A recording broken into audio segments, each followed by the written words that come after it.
नमस्कार दोस्तों, 91.2 NIV challenge से शालिनी हूँ मैं आपके साथ। कभी सोचा है आपने दोस्तों कि क्यों जो चिड़िया है वो आकाश में उड़ने के बाद शाम को अपने घोंसले में ही जाती है, और क्यों जानवर जो है वो अपने झुंड से अगर बिछड़ जाए तो कैसे तड़प उठता है। औरों की क्या बात करना, हम इंसान भी कैसे ऑफिस आवर्स का ख़त्म होने का इंतज़ार करते हैं। प्यार और समर्पण की गर्माहट से बना सुकून भरा परिवार जो आपकी भागती दौड़ती ज़िंदगी को एक पड़ाव देता है। NIPVD का अपना community radio station 91.2 NIV challenge celebrate कर रहा है विश्व परिवार दिवस। वैसे तो परिवार, रिश्ते और प्यार को हम किसी खास दिन में बांध तो नहीं सकते, लेकिन अगर कोई बहाना हमें मिल जाता है इसे सेलिब्रेट करने का तो इसमें हर्ज ही क्या है। इसीलिए आज हम आपको मिलवाने जा रहे हैं एक ऐसे परिवार से जो ऐसी सामाजिक बहुत सारी धारणाओं को तोड़ता है जिनको हम अक्सर समाज में देखते हैं। जैसे अगर हम किसी शादी का इश्तिहार देखें तो अक्सर हम बात करते हैं ऊपरी खूबसूरती की, रंग रूप, कद काठी, लेकिन इन सभी धारणाओं को तोड़ता हुआ कैसे ये परिवार जो है उसने हमें भी सोचने के लिए मजबूर कर दिया कि परिवार बनाने के लिए अगर कुछ ज़रूरत है तो वो सिर्फ प्यार और समर्पण की, बाकी तो सारी बातें हैं। आइए मिलवाते हैं आपको हम श्री काशीराम मोहोर जी, जो NIPVD के रिटायर्ड म्यूज़िक टीचर हैं, और उनकी अर्धांगिनी चित्रा मोहोर जी जो कि फिज़िकली दिव्यांग है, और काशीराम मोहोर जी भी दृष्टि दिव्यांग है। उसके बावजूद कैसे उन्होंने अपने परिवार को वो दिशा दी, वो सब कुछ दिया जिसके बारे में हम अक्सर बात करते हैं, चाहे वो कॉन्फिडेंस हो, चाहे वो एजुकेशन हो, चाहे वो वुमेन एम्पावरमेंट हो। उनकी 5 बेटियां हैं और 5 उनके सिर का ताज हैं, उनकी आँखें हैं, उनकी बाहें हैं। आइए मिलते हैं उस परिवार को जिससे मिलकर मैं खुद भी गदगद हो गई, और मनाते हैं इस खास दिन को।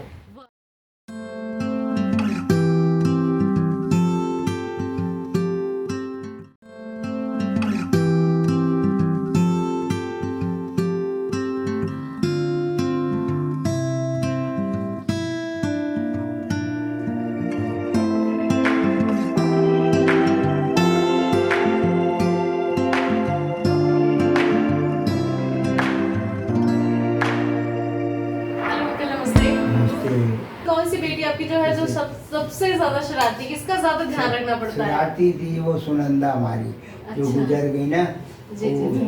तो वो क्या है, उसको कहीं भी नौकरी निकलती थी तो मैं उसको ले जाता था। अच्छा। पंजाब वगैरह ले गया मैं, उसका इंटरव्यू दिला ले, मैंने कहा इसको नौकरी लग जाए।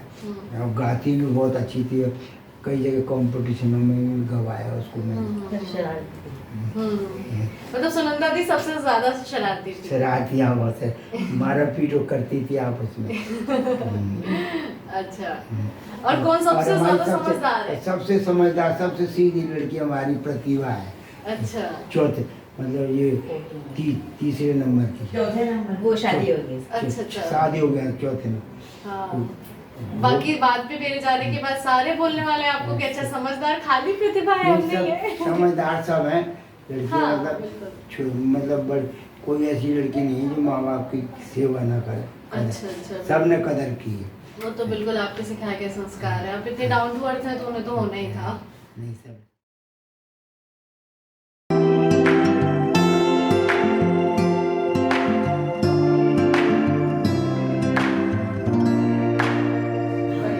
हो गए शादी के 40 साल। 40 साल बताओ। और अरेंज मैरिज है, आंटी ने मुझे पहले बता रखा है, अरेंज मैरिज में 40 साल हो गए। बताओ, यहाँ लव मैरिज करके लोग जब यहाँ पे मैं आई ना तो बस के किराया पता कितने थी? 54। अच्छा। तब क्यों देहरादून तो सब मेरे जो बने झारखंड के जो इतने बड़े बड़े जो कोठियाँ बने हैं, ये जो लाइन के, ये सब जंगल था। अच्छा। हाँ। कुछ भी नहीं था यहाँ पे, बस भी ऐसे मिलता था, डर भी लगता था, जंगली जंगल होता था। हाँ, तो अंकल को आपके हाथ का सबसे ज्यादा कौन सा खाना पसंद है? जैसे आपने कुकिंग में खाना तो मैं सब कुछ, राजमा है, छोले है। अंकल को क्या पसंद है? कोफ्ते। कोफ्ते आपके हाथ के? हाँ, कोफ्ते उनको अच्छा लगता है। हाँ, कोफ्ते अच्छा लगता है।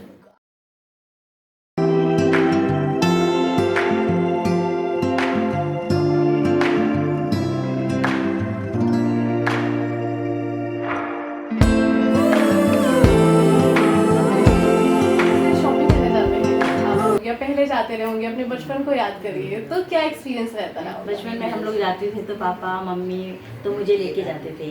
तो हम लोग जब पापा मम्मी ठीक मतलब चल लेते थे मार्केट में अच्छे से, तो हम लोग मैं सबके लिए मतलब पापा और मैं दोनों हम पसंद करते थे, मम्मी के लिए भी और बाकी और जो मेरी 4 सिस्टर्स हैं उनके लिए मैं ही पसंद करके लाती थी। पापा के लिए भी मैं ही पसंद करती थी, मम्मी के लिए भी मैं ही पसंद करती थी।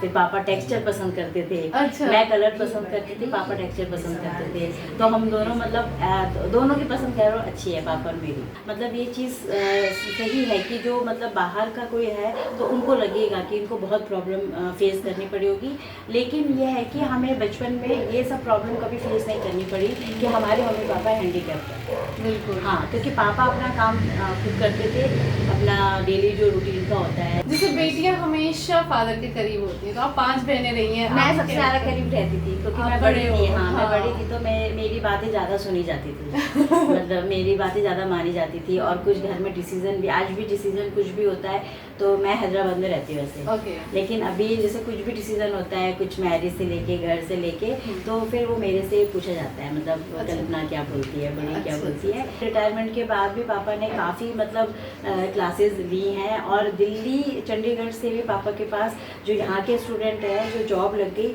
वो यहाँ वहाँ से सीखने आते हैं पापा के पास। मतलब उनका जो अपना जर्नी रहा है इस ये लाइफ पूरा अच्छा रहा है। हाँ। पूरी जॉब भी अच्छी रही है, हमारे साथ एक्सपीरियंस भी अच्छा रहा है, और हमारे लिए मतलब जितना वो कर सकते थे उन्होंने किया।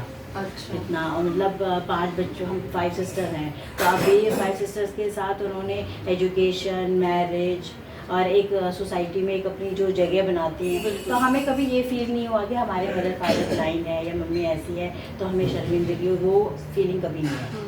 जैसे बेटियां तेरे बिना जिया जाए ना, तेरे बिना जिया जाए ना, बिन तेरे।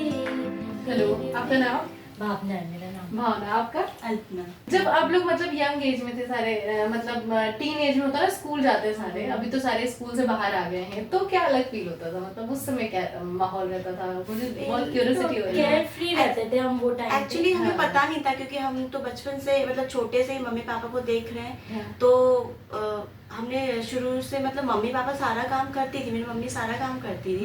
हमें पता नहीं चला था कि मतलब जब थोड़े बड़े हुए तब समझ में आया कि मम्मी को दिक्कत है। अच्छा। छोटे में तो ऐसा लगता था कि जैसे हर बच्चे को लगता है, इतना सपोर्ट मम्मी करती थी, खाना बनाना, सब कुछ ध्यान रखना, उल्टा ज़्यादा केयर करती थी, बहुत ज़्यादा केयर। मतलब हम लोग के स्कूल्स में मुझे याद है छोटे में एक्सपीरियंस था, तो वहाँ पे वहाँ की प्रिंसिपल हम लोग को खड़ा करती थी कि इनके कपड़े देखो कितने साफ रहते हैं। उन्होंने मैनेज इतने अच्छे से किया है, तो वो आदत हमें भी आई है। और वो बेसिकली मैंने देखा औरों में भी होता होगा, लेकिन एक मम्मी के मतलब एक फिजिकली हैंडीकैप होने के बावजूद भी वो इतनी क्लीनिनेस से सारा काम करती हैं, बहुत मैनेज तरीके से चीज़ें करती हैं, और ऑर्गेनाइज रहता है उनका सारा। मतलब उस टाइम का जो हमने देखा वो चीज़ें फिर हमारे में भी आई, उससे बेटर मैंने उनके कपड़े भी देखे, उन्होंने कितने ग्रेसफुली पहना हुआ है, हाउ शी प्रेजेंट हरसेल्फ, मतलब वो एकदम आप सोच के होता है ना, वो कभी कभी मतलब जैसे हमारे बाहर से कोई मतलब नेबरहुड के कोई भी आते हैं तो वो देखते हैं, वो कहते हैं आप साड़ी कैसे पहन लेते हो एक हाथ से। मम्मी शुरू से बचपन से वो मतलब साड़ी वेयर कर ली है, तो उनको हैबिट हो चुकी है। कोई ऐसी खास याद जो आपको लगा हो कि ये जो है, हाँ, वो आप शेयर करना चाहें अपनी फैमिली की, तो आप कर सकते जैसे हैं। मैं फादर का एक्सपीरियंस बताती हूँ। जब हम लोग छोटे छोटे थे, बहुत छोटे थे, हाँ। तो जनरली फादर के साथ हम लोग आउट ऑफ स्टेशन भी जाते थे। हाँ। और ज़्यादातर ट्रेन में, तो ट्रेन का जो होता था एक्सपीरियंस मुझे बहुत डर लगता था कि इतना मतलब बड़ी सी ट्रेन है, कैसे जाते होंगे, इसमें क्या है, क्योंकि पापा तो मेरे विजुअली इम्पेयर्ड थे। हाँ। लेकिन मैंने नोटिस किया कि मेरे फादर खुद गाइड करते थे कि कैसे जाना है, कैसे ट्रेन में कहाँ, मतलब खुद बताते थे कि इधर आप आगे स्टेशन है, फिर आगे देख सामने ट्रेन होगी, इसमें लिखा होगा। फिर मैं पढ़ती थी, फिर यहीं आएगी नंबर, ट्रेन ये स्टेशन नंबर है, वहाँ खड़े होते अच्छा, वो आपको गाइड गाइड। हाँ, और जब वो अपने घर, जैसे उनका घर ग्वालियर था, तो वो अपने दोस्तों के घर जाते थे, और बचपन उनका वहीं बीता था, तो जो माइंड मैपिंग होती है ना, वो उनको इतना क्लियर था कि वो एग्जैक्ट उसी घर पे मुझे लेके जाते थे। तो मुझे लगता था मैं उन्हें नहीं गाइड कर रही हूँ, वो मुझे गाइड कर रहे हैं। तो बेसिकली हम बचपन में पापा के साथ खुद जाते थे, भले हम उन्हें थोड़ा हेल्प करते थे हाथ पकड़ने, लेकिन वो ले जाते खुद थे डेस्टिनेशन में। Okay. तो ये इतना अच्छा एक्सपीरियंस था मेरा। हम कभी भी गलत एड्रेस पे नहीं पहुंचे क्योंकि उनका जो माइंड मैप पूरा इतना क्लियर था। navigation हाँ, बहुत वो clear पूरा है। क्लियर की इसके बाद एक गली आएगी, इसके बाद रोड आएगी। हमें क्योंकि ग्वालियर मतलब हमारा जन्म देहरादून में हुआ है, तो ग्वालियर का कुछ आइडिया नहीं है, तो वहाँ का जितना भी घूमना वो पापा ही ले जाते थे तो किस चीज के लिए सबसे ज्यादा डांट पड़ती थी? म्यूजिक के लिए। म्यूजिक। अचार नहीं खाना चाहता, ठंडा पानी, ठंडा पानी बिल्कुल अलाउड नहीं था। और अगर पापा को पता चल जाता था कि हम लोगों ने अचार खाया, खुशबू सूंघ ली, तो पापा हम लोग को मतलब एज अ धमकी बोलते थे कि अगर म्यूजिक के टाइम पे गला वो हुआ तब बताऊंगा। गा के बताएं कुछ, एक दो लाइन गुनगुना दे।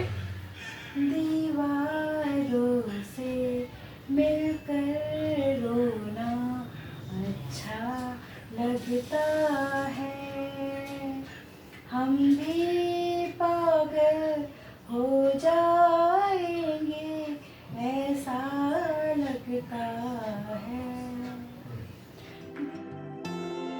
हर मर्ज का इलाज नहीं दवाखाने में, कुछ दर्द छूमंतर हो जाते हैं परिवार के साथ मुस्कुराने में। दौलत शोहरत तो नाम की कामयाबी है, असल तरक्की तो अपनों का प्यार पाने में है। इसी के साथ आप सभी को 91.2 NIVA छलदून की तरफ से happy international day of families.